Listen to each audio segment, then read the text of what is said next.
Olá, alunos! Sejam bem-vindos ao canal da Astra Educa Concursos. No vídeo de hoje vamos iniciar o estudo da disciplina de Direito Administrativo para o concurso da Câmara dos Deputados. Nesta aula vamos abordar dois temas fundamentais do edital: noções de organização administrativa e ato administrativo, conteúdos essenciais para compreender como a administração pública está estruturada e como ela exerce suas atividades. Vamos começar pelas noções de organização administrativa. A organização administrativa trata da forma como o Estado estrutura suas atividades e distribui suas funções entre diferentes órgãos e entidades.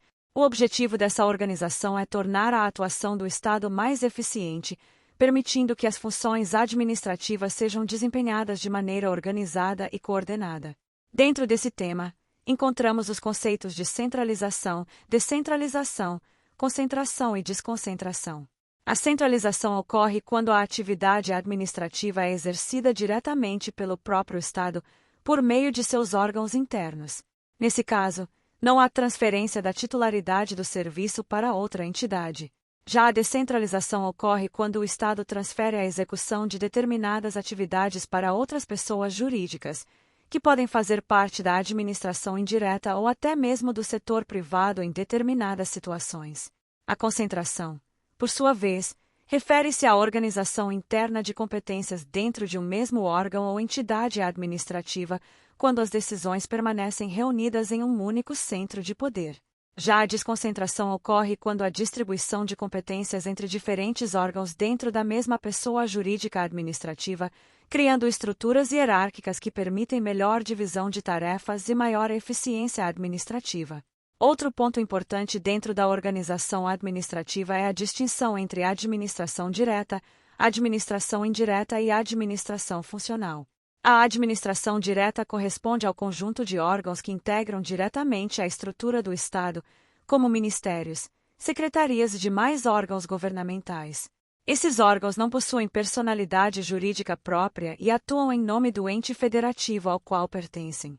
Já a administração indireta é composta por entidades que possuem personalidade jurídica própria e desempenham atividades administrativas específicas. Essas entidades são criadas pelo Estado para executar determinadas funções de forma mais especializada e descentralizada. Dentro da administração indireta encontramos as autarquias, fundações públicas, empresas públicas e sociedades de economia mista. As autarquias são entidades administrativas criadas por lei, com personalidade jurídica de direito público, destinadas a executar atividades típicas da administração pública.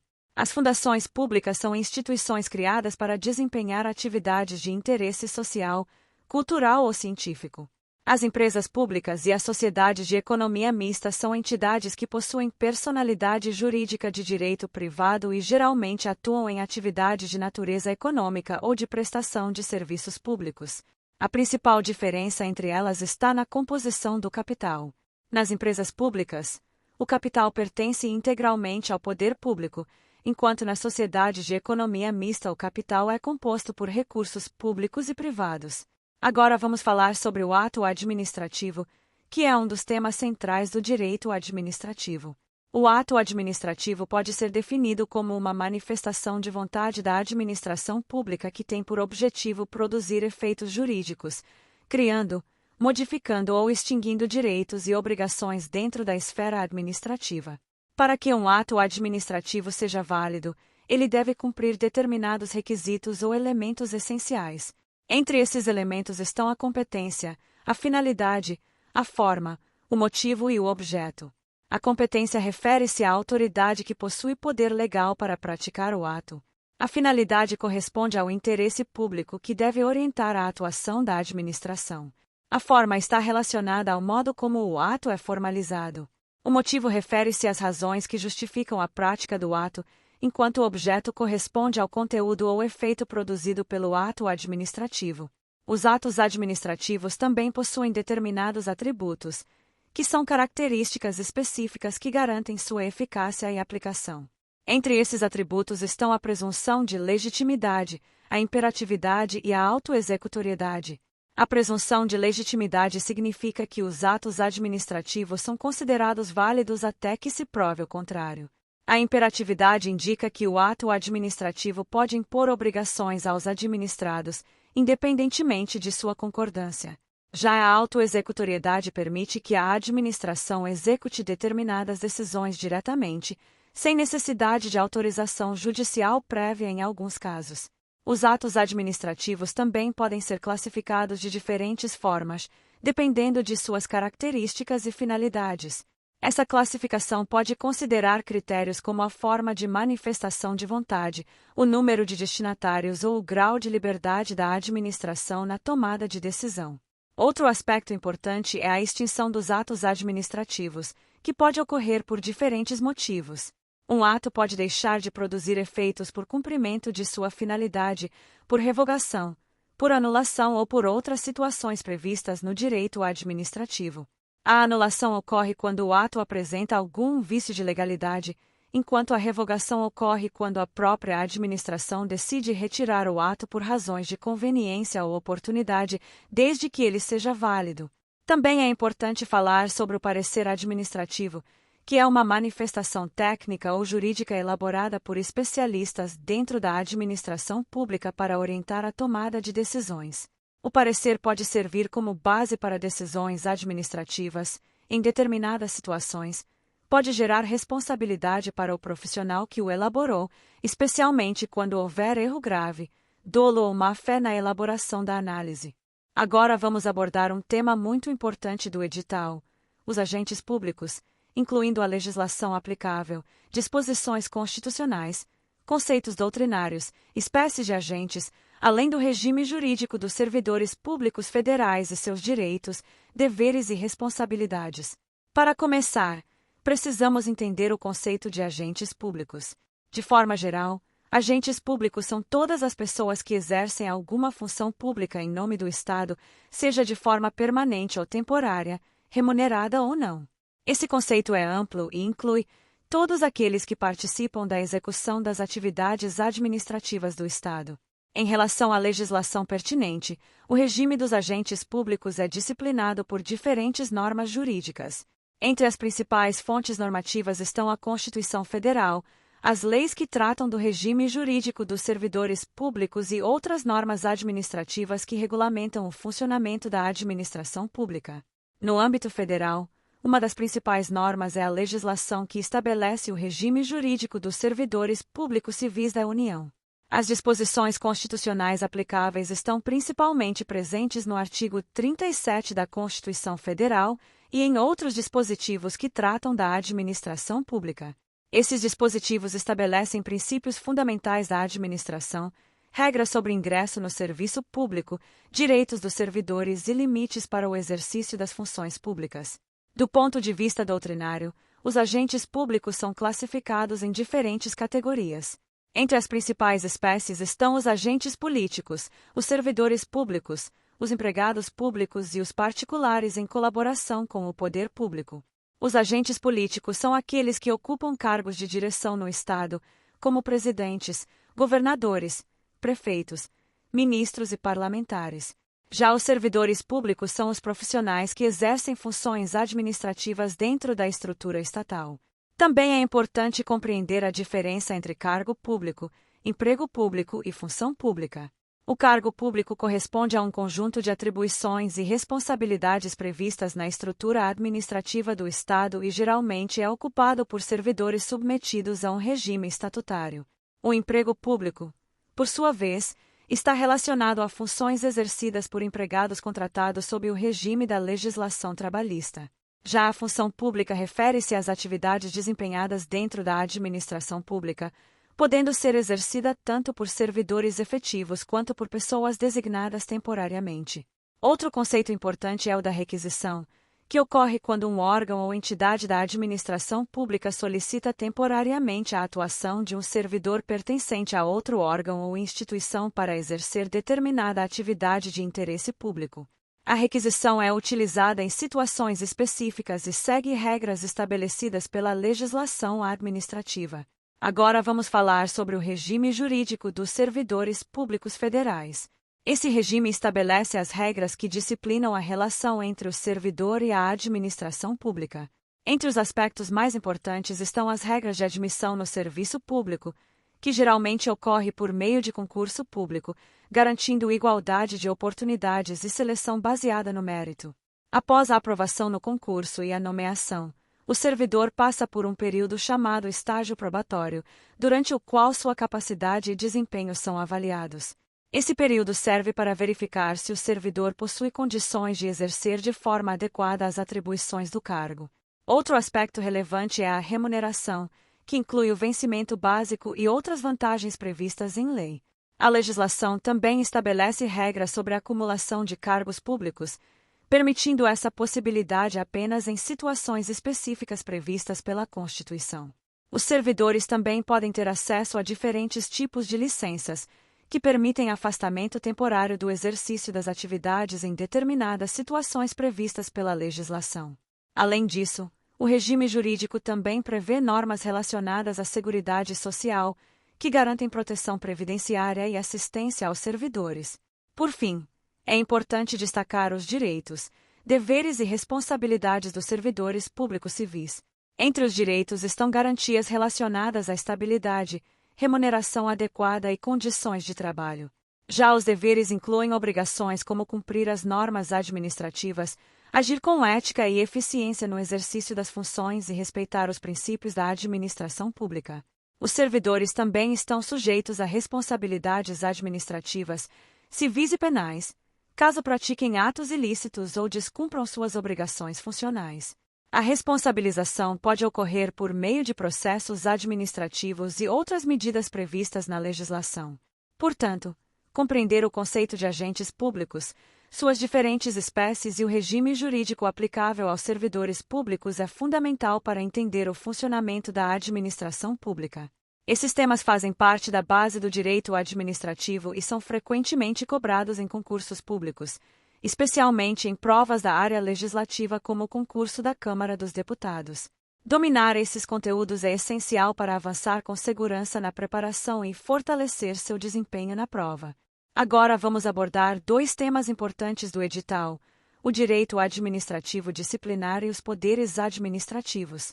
Esses conteúdos são fundamentais para compreender como a administração pública exerce controle sobre seus agentes e como utiliza suas prerrogativas para garantir o funcionamento adequado do serviço público. Vamos começar pelo direito administrativo disciplinar.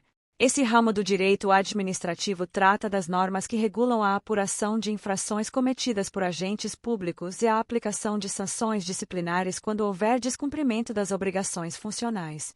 O objetivo do direito administrativo disciplinar é garantir que a atuação dos servidores públicos esteja de acordo com os princípios da administração pública e com as regras estabelecidas pela legislação.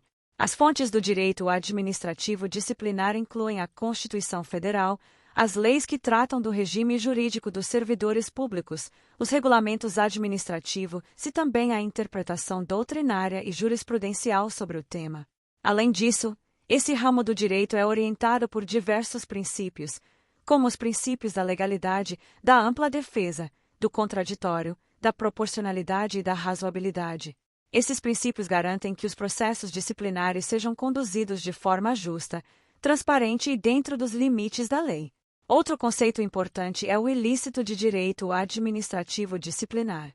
O ilícito disciplinar ocorre quando um agente público pratica uma conduta que viola normas administrativas ou descumpre deveres funcionais estabelecidos pela legislação.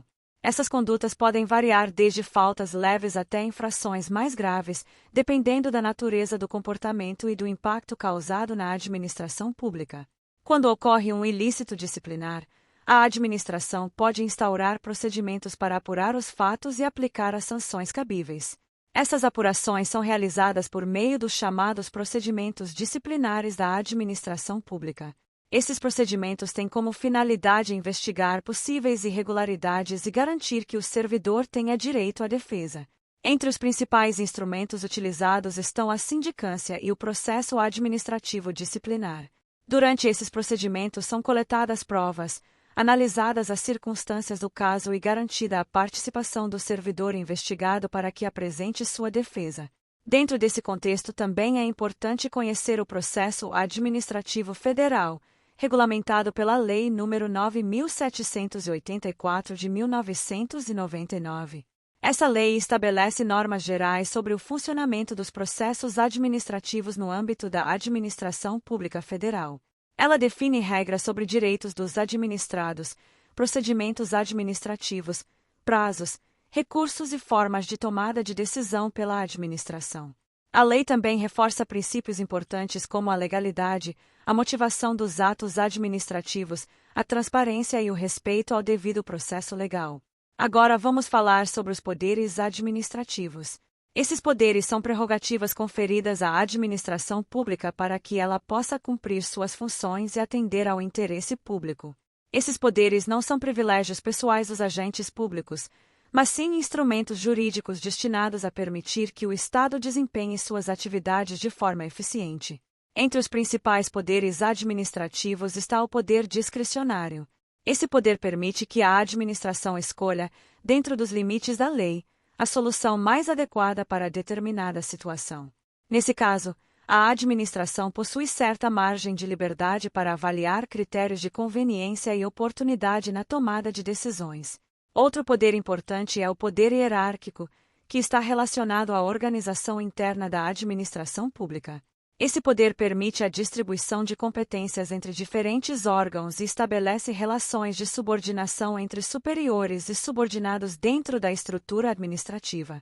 Também existe o poder disciplinar, que permite à administração apurar infrações cometidas por servidores públicos ou por pessoas que mantêm vínculo com a administração e aplicar as penalidades cabíveis. Esse poder está diretamente relacionado ao direito administrativo disciplinar, pois garante que a administração possa manter a disciplina e o correto funcionamento do serviço público. O poder regulamentar corresponde à competência da administração para editar normas complementares destinadas a detalhar a aplicação das leis. Por meio de regulamentos e decretos, o poder público pode estabelecer regras que viabilizam a execução das normas legais. Outro poder relevante é o poder de polícia, que consiste na capacidade da administração pública de limitar ou condicionar o exercício de direitos individuais em benefício do interesse coletivo. Esse poder é exercido, por exemplo, quando o Estado estabelece normas de segurança, saúde pública, fiscalização ou controle de determinadas atividades. Por fim, é importante compreender o conceito de uso e abuso do poder. O uso do poder ocorre quando a administração atua dentro dos limites estabelecidos pela lei e com o objetivo de atender ao interesse público. Já o abuso de poder ocorre quando a autoridade ultrapassa esses limites ou utiliza suas prerrogativas de forma indevida. O abuso pode ocorrer por excesso de poder, quando a autoridade atua além de sua competência, ou por desvio de finalidade, quando o ato é praticado com objetivo diferente daquele previsto pela lei. Portanto, compreender o direito administrativo disciplinar e os poderes administrativos é fundamental para entender como a administração pública mantém a disciplina interna, apura irregularidades e exerce suas funções dentro do sistema jurídico. Esses temas são bastante cobrados em concursos públicos e fazem parte da base do direito administrativo, especialmente em provas da área legislativa como o concurso da Câmara dos Deputados. Dominar esses conteúdos é essencial para fortalecer sua preparação e avançar com segurança nos estudos. Agora vamos abordar dois temas muito importantes do edital: o controle da administração pública e a responsabilidade civil do Estado. Esses conteúdos são fundamentais para compreender como a atuação do poder público é fiscalizada e quais são as consequências jurídicas quando o Estado causa danos aos cidadãos. Vamos começar pelo controle da administração pública. O controle administrativo corresponde ao conjunto de mecanismos utilizados para fiscalizar, acompanhar e corrigir a atuação da administração pública. O objetivo desse controle é garantir que os atos administrativos sejam praticados de acordo com a lei, respeitando os princípios da administração pública e atendendo ao interesse coletivo. Existem diferentes formas de controle da administração pública, e elas podem ser classificadas de acordo com quem exerce esse controle. Uma dessas formas é o controle exercido pela própria administração pública, também chamado de controle administrativo ou controle interno. Nesse caso, a própria administração verifica a legalidade e a regularidade de seus atos, podendo corrigir irregularidades, anular atos ilegais ou revogar atos que deixaram de ser convenientes para o interesse público. Esse controle ocorre dentro da própria estrutura administrativa e é importante para garantir maior eficiência e regularidade nas atividades do Estado. Outra forma de controle é o controle judicial. Esse controle é exercido pelo Poder Judiciário e ocorre quando cidadãos ou instituições recorrem à Justiça para questionar atos praticados pela administração pública. O controle judicial tem como objetivo verificar se os atos administrativos respeitam a Constituição e as leis. Quando o Judiciário identifica irregularidades ou ilegalidades, ele pode determinar a anulação do ato administrativo ou adotar medidas para reparar eventuais danos causados. Também existe o controle legislativo, que é exercido pelo Poder Legislativo sobre a administração pública. Esse controle ocorre por meio de mecanismos como fiscalização das ações do Poder Executivo, análise de contas públicas, realização de audiências públicas e atuação de comissões parlamentares. No âmbito federal, o Congresso Nacional exerce importante papel de fiscalização da administração pública, inclusive com o apoio de órgãos de controle como o Tribunal de Contas. Agora vamos falar sobre a responsabilidade civil do Estado. A responsabilidade civil do Estado ocorre quando o poder público causa dano a um indivíduo ou a um grupo de pessoas em decorrência de suas atividades. Nesses casos, o Estado pode ser obrigado a reparar o dano causado. No direito brasileiro, a responsabilidade civil do Estado é baseada principalmente na chamada responsabilidade objetiva, prevista na Constituição Federal.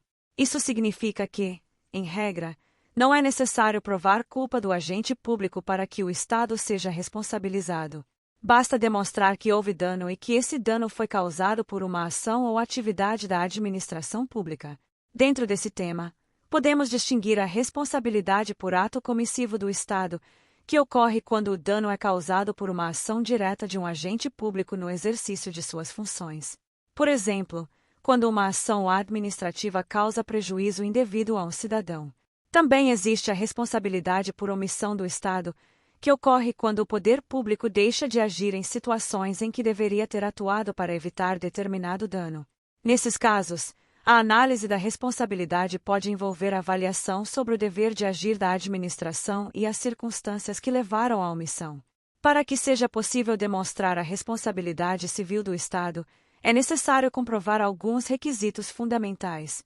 Entre eles estão a existência de um dano, a atuação ou omissão da administração pública e o chamado nexo causal, que é a relação entre a conduta do Estado e o dano causado. Ou seja, é necessário demonstrar que o prejuízo sofrido pelo cidadão decorreu diretamente da atuação ou da falta de atuação do poder público. Também existem situações chamadas de causas excludentes ou atenuantes da responsabilidade do Estado. Essas situações podem reduzir ou até mesmo afastar a obrigação de indenizar. Entre os exemplos mais comuns estão casos de culpa exclusiva da vítima, ocorrência de força maior ou eventos inevitáveis que não poderiam ser controlados pela administração pública. Nessas situações, a responsabilidade do Estado pode ser limitada ou afastada dependendo das circunstâncias do caso. Portanto, compreender os mecanismos de controle da administração pública e as regras relacionadas à responsabilidade civil do Estado é essencial para entender como o poder público é fiscalizado e como os cidadãos podem ser protegidos contra eventuais danos causados pela atuação estatal. Esses temas fazem parte da base do direito administrativo e são frequentemente cobrados em concursos públicos, especialmente em provas da área legislativa como o concurso da Câmara dos Deputados. Dominar esses conteúdos é fundamental para fortalecer sua preparação e avançar com segurança nos estudos. Agora vamos abordar alguns temas importantes do edital: improbidade administrativa, a Lei de Acesso à Informação, a Lei Geral de Proteção de Dados, os bens públicos e o regime jurídico-administrativo previsto na Lei de Introdução às Normas do Direito Brasileiro. Vamos começar pela improbidade administrativa, regulada pela Lei nº 8.429 de 1992. Essa lei estabelece normas destinadas a combater práticas ilegais ou imorais cometidas por agentes públicos no exercício de suas funções. A improbidade administrativa ocorre quando o agente público pratica atos que violam princípios da administração pública, causam prejuízo ao erário ou resultam em enriquecimento ilícito. A legislação prevê diferentes tipos de atos de improbidade e estabelece sanções que podem incluir perda da função pública, suspensão dos direitos políticos, pagamento de multas e ressarcimento ao erário. O objetivo da lei é proteger a administração pública contra práticas que comprometem a ética, a legalidade e a transparência na gestão dos recursos públicos. Agora vamos falar sobre a Lei de Acesso à Informação, instituída pela Lei nº 12.527 de 2011. Essa lei representa um importante instrumento de transparência e participação democrática. Ela estabelece que o acesso à informação pública é um direito de todos os cidadãos e um dever do Estado. A lei determina que os órgãos públicos devem disponibilizar informações de interesse coletivo ou geral, garantindo maior transparência na administração pública. Além disso, estabelece procedimentos para que qualquer pessoa possa solicitar informações aos órgãos públicos, respeitando apenas algumas exceções relacionadas à segurança da sociedade e do Estado ou à proteção de dados sensíveis. Outro tema muito importante é a Lei Geral de Proteção de Dados, conhecida como LGPD, instituída pela Lei nº 13.709 de 2018. Essa lei estabelece regras sobre o tratamento de dados pessoais por organizações públicas e privadas. O objetivo da LGPD é proteger a privacidade e os direitos fundamentais das pessoas em relação ao uso de suas informações pessoais.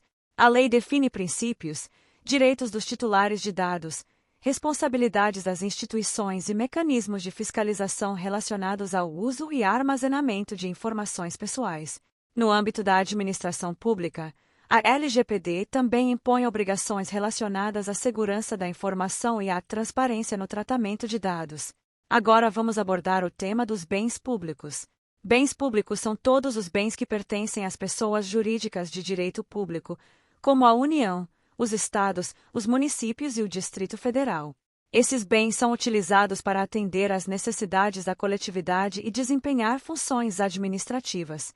Os bens públicos podem ser classificados em diferentes categorias. Entre as principais classificações estão os bens de uso comum do povo, os bens de uso especial e os bens dominicais. Os bens de uso comum do povo são aqueles destinados ao uso direto da população, como ruas, praças, rios e praias. Os bens de uso especial são utilizados pela administração pública para a prestação de serviços públicos, como prédios administrativos, escolas e hospitais.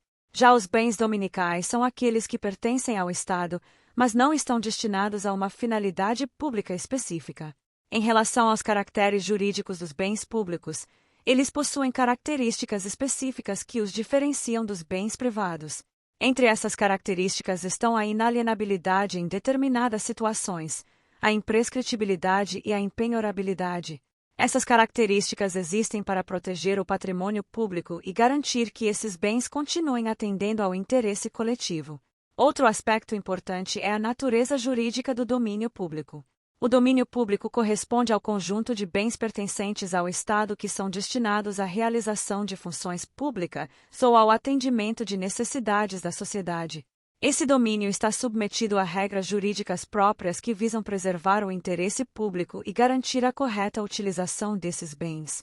Por fim, vamos falar sobre o regime jurídico-administrativo previsto na Lei de Introdução às Normas do Direito Brasileiro, conhecida como LIND, estabelecida pela Lei nº 4.657 de 1942, e posteriormente atualizada por diversas alterações legislativas. A LIND é uma norma que estabelece regras sobre a aplicação e interpretação das leis no ordenamento jurídico brasileiro. No contexto do direito administrativo, as alterações mais recentes da LIND introduziram princípios importantes relacionados à segurança jurídica, à eficiência administrativa e à responsabilidade na tomada de decisões públicas. A lei passou a estabelecer diretrizes para que as decisões administrativas considerem as consequências práticas das decisões e adotem critérios de razoabilidade e proporcionalidade. Essas normas buscam fortalecer a qualidade das decisões administrativas e garantir maior previsibilidade e segurança jurídica na atuação do poder público. Portanto, compreender a Lei de Improbidade Administrativa, a Lei de Acesso à Informação, a Lei Geral de Proteção de Dados, o regime jurídico dos bens públicos e as regras previstas na Lei de Introdução às Normas do Direito Brasileiro é fundamental para entender o funcionamento moderno da administração pública brasileira. Esses temas são frequentemente cobrados em concursos públicos, especialmente em provas da área legislativa como o concurso da Câmara dos Deputados. Dominar esses conteúdos é essencial para fortalecer sua preparação e avançar com segurança nos estudos. Agora vamos abordar um tema muito importante previsto no edital: noções de licitações e contratos administrativos, com base na Lei nº 14.133 de 2021, que é a nova Lei de Licitações e Contratos da Administração Pública. Para começar, precisamos entender o que é licitação pública. A licitação é um procedimento administrativo utilizado pela administração pública para selecionar, de forma transparente e competitiva, a proposta mais vantajosa para a contratação de obras, serviços, compras ou alienações. O objetivo principal da licitação é garantir a igualdade de oportunidades entre os interessados, promover a eficiência na utilização dos recursos públicos e assegurar que as contratações sejam realizadas de forma justa e transparente. A licitação é orientada por diversos princípios, como o princípio da legalidade, da impessoalidade, da moralidade, da publicidade, da eficiência, da competitividade e da isonomia. Esses princípios garantem que o processo licitatório seja conduzido com transparência e respeito ao interesse público. Em relação às modalidades de licitação, a Lei nº 14.133 estabelece diferentes formas de realização do procedimento licitatório, dependendo da natureza da contratação e das características do objeto. Cada modalidade possui regras específicas de funcionamento, mas todas seguem os princípios gerais da administração pública. A legislação também prevê situações de dispensa e inexigibilidade de licitação. A dispensa ocorre quando a própria lei autoriza que a administração realize a contratação sem necessidade de licitação, em determinadas situações específicas. Já a inexigibilidade ocorre quando a competição entre fornecedores é inviável, como em casos de contratação de serviços técnicos especializados ou quando existe apenas um fornecedor capaz de atender à demanda. Agora vamos falar sobre os contratos administrativos. O contrato administrativo é o instrumento jurídico utilizado pela administração pública para formalizar acordos com particulares ou outras entidades com o objetivo de executar serviços, obras ou fornecimento de bens. Esses contratos possuem características próprias que os diferenciam dos contratos privados.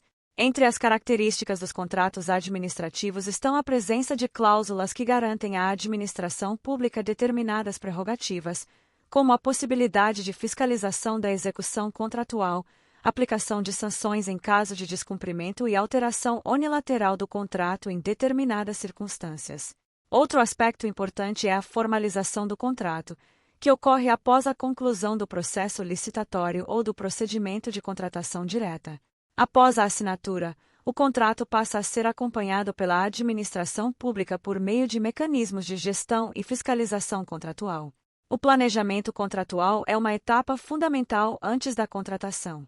Ele envolve a definição clara das necessidades da administração, a análise de viabilidade da contratação e a elaboração de documentos que orientam o processo licitatório. Durante a execução do contrato, também ocorre a fiscalização contratual, que tem como objetivo verificar se as obrigações previstas estão sendo cumpridas corretamente. Nesse contexto, surge o papel do fiscal do contrato, que é o servidor responsável por acompanhar a execução contratual, verificar o cumprimento das cláusulas e registrar eventuais irregularidades. Esse profissional atua como representante da administração pública na supervisão da execução do contrato. Também existe a figura do preposto da contratada, que é o representante da empresa contratada responsável por manter comunicação com a administração e acompanhar a execução das atividades previstas no contrato. Durante a execução contratual, é fundamental realizar o acompanhamento da execução do contrato, garantindo que as atividades estejam sendo realizadas de acordo com as condições estabelecidas. Caso sejam identificadas irregularidades, é necessário realizar o registro e a notificação dessas ocorrências, permitindo que sejam tomadas as medidas corretivas adequadas. Outro elemento importante dentro do processo de contratação é o estudo técnico preliminar, que consiste em uma análise inicial destinada a identificar a necessidade da contratação e avaliar possíveis soluções para atender à demanda da administração pública. A partir desse estudo é elaborado o termo de referência, documento que descreve detalhadamente o objeto da contratação e estabelece os critérios técnicos que deverão ser atendidos. A legislação também prevê a possibilidade de alteração do objeto contratual, por meio de acréscimos ou supressões de determinadas quantidades ou serviços, desde que respeitados os limites legais e mantido o equilíbrio contratual. Outra questão relevante é a prorrogação do prazo de vigência ou de execução do contrato, que pode ocorrer em determinadas situações previstas na legislação, especialmente quando a continuidade do serviço público exige a manutenção do contrato por período adicional.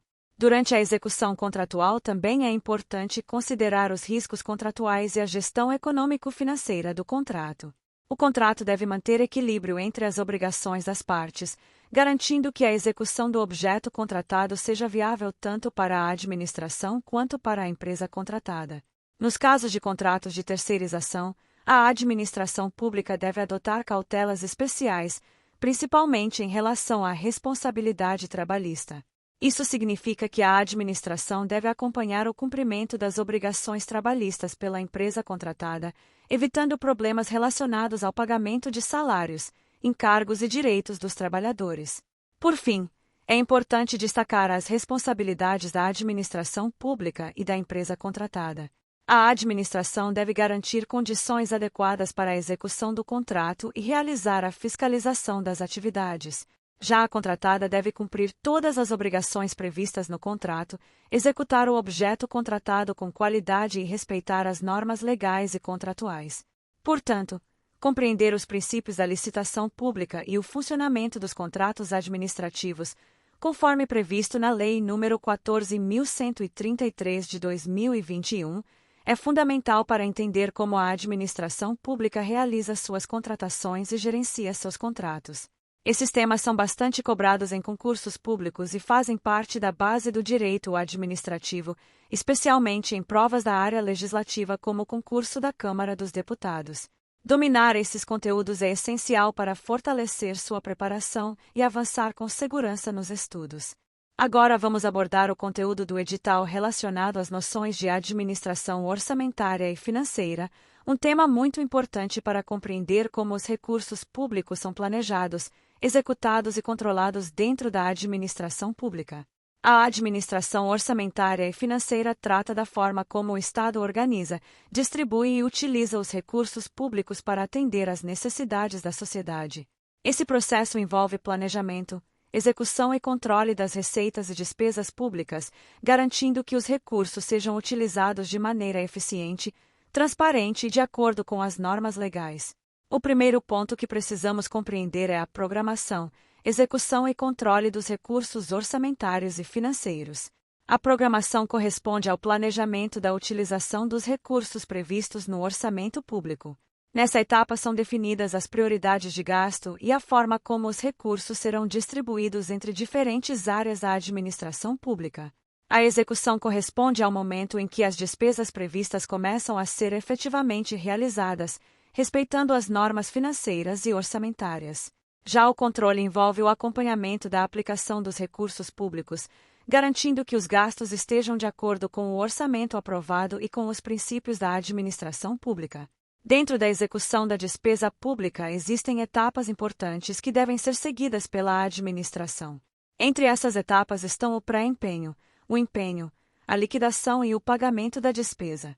O pré-empenho é uma etapa preliminar utilizada em algumas situações para reservar recursos antes da formalização definitiva da despesa.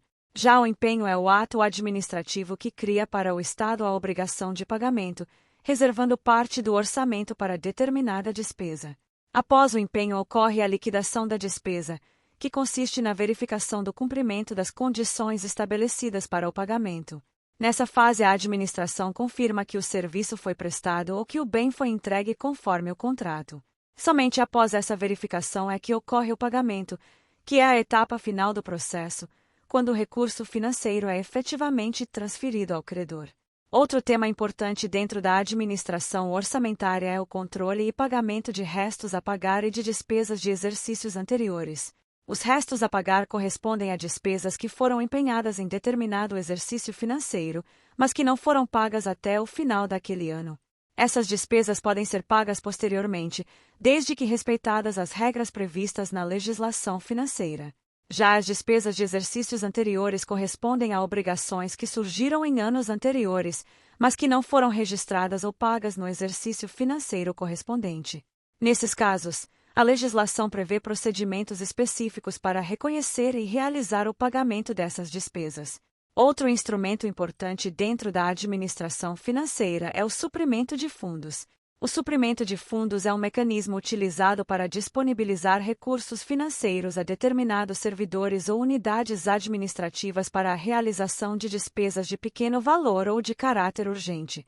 Esse instrumento permite maior agilidade na realização de determinadas despesas administrativas, desde que sejam respeitadas as regras estabelecidas pela legislação e que haja posterior prestação de contas sobre a utilização dos recursos.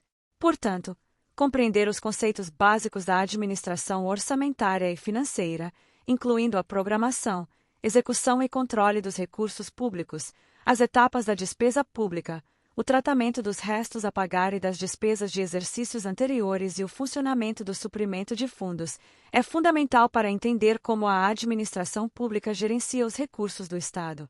Esses temas fazem parte da base da gestão pública e são frequentemente cobrados em concursos da área administrativa e legislativa, como o concurso da Câmara dos Deputados.